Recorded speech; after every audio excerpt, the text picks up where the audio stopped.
तो वीडियो के पार्ट 2 में आप सभी का बहुत-बहुत स्वागत है। सो स्टार्ट करते हैं चैप्टर नंबर 1 जो कि था आपको क्लास 6 का और चैप्टर का नाम था locating places on the earth. तो इसके 31st क्वेश्चन को देखते हैं।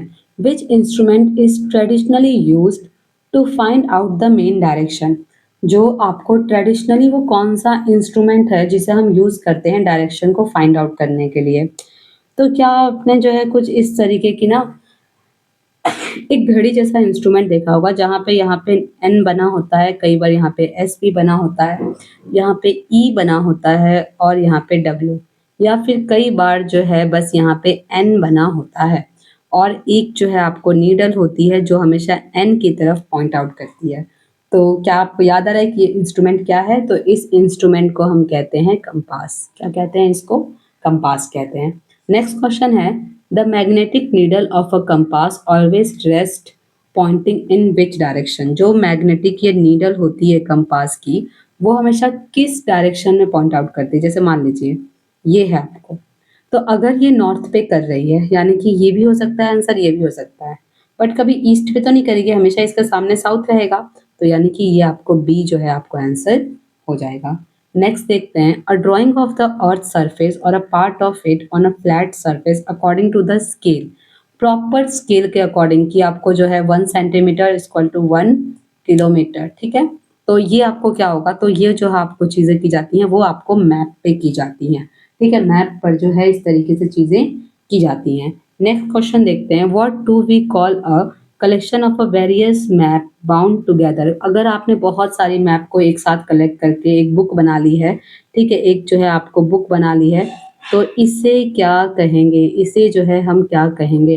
तो ये हो जाएगी आपको अ मैप ऑफ बुक, ठीक है, a book of map, sorry, a book of map.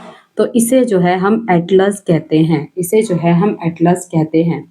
The ratio between the actual distance on the ground and the distance shown on the map is called, यानी कि जो actual distance मान लो 100 kilometre का है, तो क्या लगता है आपको कि 100 किलोमीटर लंबा जो है आपको मैप बनाया जाता है? नहीं, 100 किलोमीटर इक्वल टू 1 सेंटीमीटर जो है आपको मान लीजिए स्केल को दे दिया गया।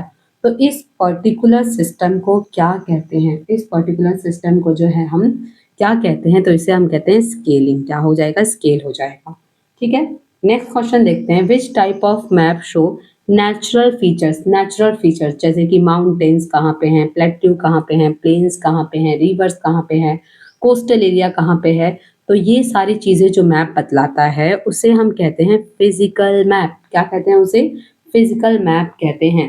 मैप शोइंग सिटीज़, वो सिटीज़ हो गई, टाउन्स हो गए, विलेजेस हो गए, अलग अलग कंट्रीज हो गए, उनको उनकी बाउंड्रीज के साथ जब हमें कोई मैप बतला रहा है तो वो मैप कह रहा है कि हम हैं पॉलिटिकल मैप। वो कौन सा मैप है? तो वो पॉलिटिकल मैप आपको है।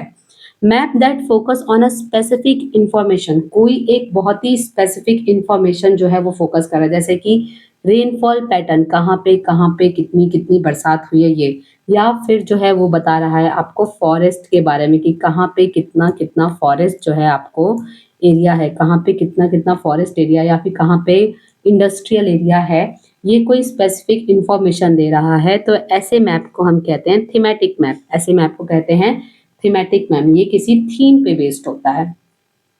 What are the 3 main components of a map? Map के 3 मेन कंपोनेंट्स क्या होते हैं? मैप का लैटिट्यूड लॉन्गिट्यूड से उतना तो कुछ लेना देना है नहीं, ठीक है। टाइटल, ऑथर, डेट, इतना तो ये इंपॉर्टेंट नहीं। सबसे ज्यादा मैप पे इंपॉर्टेंट होता है distance, direction and symbol. Distance, direction and symbol, ये कहाँ से कहाँ तक जाने का कितना, मतलब मान लीजिए मुंबई से आपको पुणे जाने का डिस्टेंस कितना है, तो डिस्टेंस हो गया। अब मुंबई से पुणे जाने के लिए आपको ईस्ट जाना है, नॉर्थ जाना है, साउथ जाना है, वेस्ट जाना है, वो हो गया आपको डायरेक्शन। और आपको कि रेलवे लाइन्स हैं तो रेलवे लाइन के सिंबल्स आपको इंपॉर्टेंट हैं। क्या आपको मंदिर वगैरह पढ़ते हैं या फिर कैसे, और या फिर कोई वाटर बॉडी पड़ती है, तो सिंबल्स इंपॉर्टेंट होते हैं, यानी डिस्टेंस, डायरेक्शन और सिंबल, ये तीनों चीज़ें इंपॉर्टेंट हो जाती है। A rough drawing draw mainly based on the memory and a spot observation and not to scale is called। जैसे मान लीजिए आपका था बर्थडे, आपने बुलाया अपने फ्रेंड जो है राम को कि तुम जो है आपको राम को बुलाया कि तुम जो है मेरे घर आना, लेकिन राम तो आपके घर कभी गया नहीं था। तो आपने जो है ना उसको एक मैप बना के दिखा दी कि देखो ये मेरा जो है ना हमारा स्कूल है, ये स्कूल से तुम निकलोगे तो फिर जो है आपको क्या आएगा, एक बड़ी सी जो है आपको साइकिल रिपेयरिंग की दुकान आएगी, साइकिल रिपेयरिंग की दुकान आएगी। वहां से जो है तुम आगे जाओगे तो फिर तुमको एक जो है आपको कोई भी मॉल आ जाएगा, ये है आपको स्मार्ट बाजार आ जाएगा। और फिर जो है इसके ठीक जो है आपको सामने मेरा घर होगा, ठीक स्मार्ट बाजार के सामने मेरा घर होगा। तो ये जो मैप है आपको, ये ऐसा कुछ मैप बना के आपने उसको दे दिया राम को। तो इस मैपिंग के सिस्टम को क्या कहेंगे, इस मैपिंग के सिस्टम को हम क्या कहेंगे, तो इसे जो है हम कहेंगे स्केच। इसे क्या कहेंगे, हम स्केच कहेंगे। और detail drying of a very small area on a large scale, एकदम डिटेल ड्राइंग कि कहाँ पे क्या चीज़ है, एकदम एग्जैक्टली छोटे छोटे जो है आपको रास्ते हैं, कच्ची सड़क है, पक्की सड़क है, एकदम इसकी जो है डिटेल ड्राइंग हो जाती है। Like a layout of a house के, जब आपने घर का अपना मैप बनवाया होगा तो कहाँ पे वॉशरूम रहेगा, कहाँ पे आपका मास्टर बेडरूम रहेगा, कहाँ पे किचन रहेगा, कहाँ पर गेस्ट रूम रहेगा, ये सारी चीज़ों की ना एकदम डिटेल में जो है आपको डिटेल्स में इंफॉर्मेशन जो है मैप पे आपको होती है। तो इसे हम क्या कहते हैं, इसे हम प्लान कहते हैं। Which of the following is considered an ordinal intermediate direction. Ordinal direction, ordinal direction क्या होता है, तो एक मिनट, हाँ, ऑर्डिनल डायरेक्शन क्या होता है, तो ये हो गया आपको नॉर्थ, ये हो गया आपको साउथ, ये हो गया आपको वेस्ट और ये हो गया आपको ईस्ट। तो ये होते हैं आपको ऑर्डिनल डायरेक्शन। जैसे ये हो गया नॉर्थ ईस्ट, ऑर्डिनल डायरेक्शन हो गया।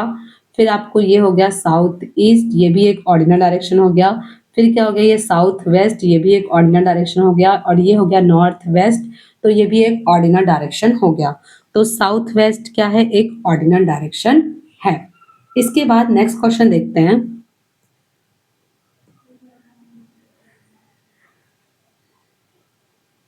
नेक्स्ट क्वेश्चन है, on an standard map the blue colour is generally use to show. Blue colour से क्या, माउंटेन तो बिल्कुल भी नहीं शो करेंगे, ठीक है, प्लेन्स को भी बिल्कुल नहीं शो करेंगे, डेजर्ट को भी नहीं शो करेंगे, तो शो क्या करेंगे, वाटर बॉडीज को जो है शो करेंगे।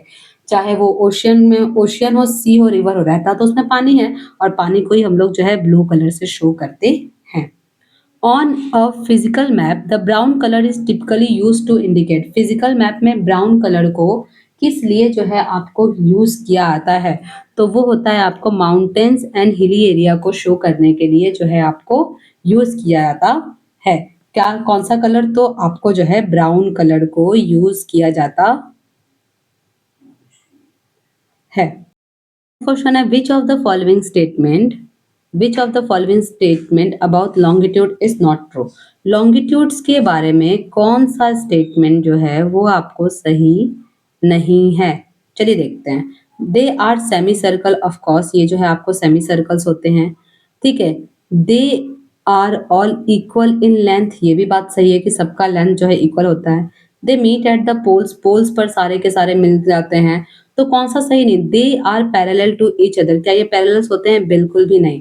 पैरेलल्स तो आपको लैटिट्यूडनल लाइंस होती हैं, लॉन्गिट्यूड लाइंस पैरेलल नहीं होते हैं। इसके बाद है next question, why is it necessary for a country to have a standard time. Standard time का होना क्यों जरूरी है, to make clock look uniform. नहीं नहीं, ऐसा कुछ नहीं है कि सारे क्लॉक एक जैसे दिखे इसीलिए हमें स्टैंडर्ड टाइम चाहिए, इतना भी कोई ऐसा नहीं है, इतनी भी एस्थेटिक की जरूरत नहीं है। To match the time with London, London के टाइम से मैच करने की भी जरूरत नहीं है, क्योंकि लंदन से हमारा टाइम जो है सबका लगभग सारी कंट्री का अलग ही अलग है। To calculate the exact distance to the sun, sun का डिस्टेंस और अर्थ के डिस्टेंस से भी इसमें कोई लेना देना है नहीं। टू अवॉइड द कंफ्यूजन, हर तरह की कंफ्यूजन को जो है हम क्या करते हैं, अवॉइड करने के लिए ऐसा करते हैं। जैसे मान लीजिए आप जो है ना, आपको कहीं पे आपको ट्रेन का टाइमिंग था 8 बजे, लेकिन आपके स्टेट में और उस स्टेट में क्या है, अलग अलग टाइम जोन है, तो आपको बहुत ही ज्यादा कंफ्यूजन हो जाएंगी, फ्लाइट का शेड्यूल और बहुत सारी जो है आपको दिक्कतें हो जाएंगी। इसीलिए ये सारी की सारी कंफ्यूजन और दिक्कतों से बचने के लिए हम लोग क्या करते हैं, स्टैंडर्ड टाइम को यूज करते हैं। नेक्स्ट क्वेश्चन क्या है, if you travel from prime meridian toward the west, ठीक है, ये है आपको अर्थ, ये है आपको 0 डिग्री प्राइम मेरिडियन, तो आप इससे जो है जाते हो वेस्ट की तरफ, कहाँ जा रहे हो, वेस्ट की तरफ। तो योर लोकल टाइम विल, तो आपके लोकल टाइम के साथ क्या होगा, गो अहेड ऑफ जीएमटी, क्या आप जो है ग्रीनविच मीन टाइम से आगे चले जाओगे? तो आगे तो नहीं जाएंगे, क्योंकि हमने पढ़ा था कि ईस्टर्न हेमिस्फीयर में टाइम प्लस होता है और वेस्टर्न हेमिस्फीयर में टाइम जो है वो आपको माइनस में जाता है। तो गो बिहाइंड द जीएमटी हो जाएगा आपको सही, यानी कि आपको जो है बी वाला आंसर आपको सही हो जाएगा। बी क्या हो जाएगा, आपको सही हो जाएगा 47 में।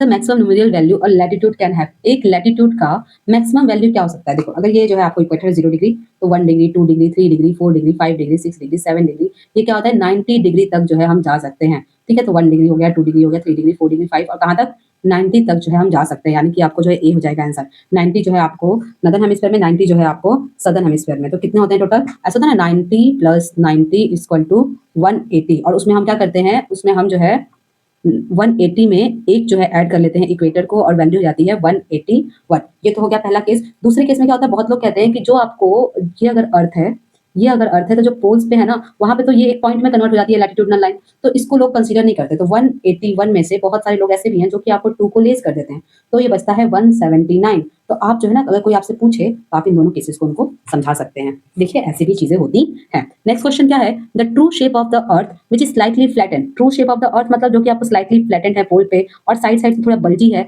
तो उसे जो है क्या कहते हैं? तो ऑफकोर्स इसे जो है कहते हैं जियोइड। ठीक है, आपके टीचर ने आपको बहुत बार बताया होगा, मैंने खुद ने क्लास में बहुत बार बताया है कि what is the shape of the earth? The shape of the earth is geoid. Geoid जो है वो अर्थ का शेप है। ठीक है, symbols that have a universal agreement regarding their use on a map all over the world are called, मतलब कि चाहे वो इंडिया का हो, पाकिस्तान का हो, नेपाल का हो, भूटान का हो, अमेरिका का हो या फिर किसी और कंट्री का हो, वो सब जो है आपको बहुत सारी चीजें जो है ना सिमिलर्स होती है, तो उसको जो है किस उसको हम क्या कहते हैं? तो उसे हम कहते हैं कन्वेंशनल सिंबल। लगभग सबके जो है आपको सेम होती है। ऐसा नहीं है कि ब्लू कलर से सिर्फ और सिर्फ इंडिया के मैप में ही पानी को शो किया जाता है, ऐसा बिल्कुल भी नहीं है। ठीक है, इंडिया हो, यूएसए हो या फिर कोई और हो, कोई भी कंट्री हो, वहां पे सब में ब्लू कलर को ही हम यूज करते हैं। तो ये जो है आपको टोटल 50 क्वेश्चन जो है आपको खत्म हो गए। आई होप कि आपको ये क्वेश्चन बहुत ही अच्छे लगे होंगे। एक बार वीडियो को आप लोग वापस से देख लेना और thank you for watching the video. I hope कि आपके यूनिट 1 के एग्जाम आने वाले हैं वो अच्छे जाएं।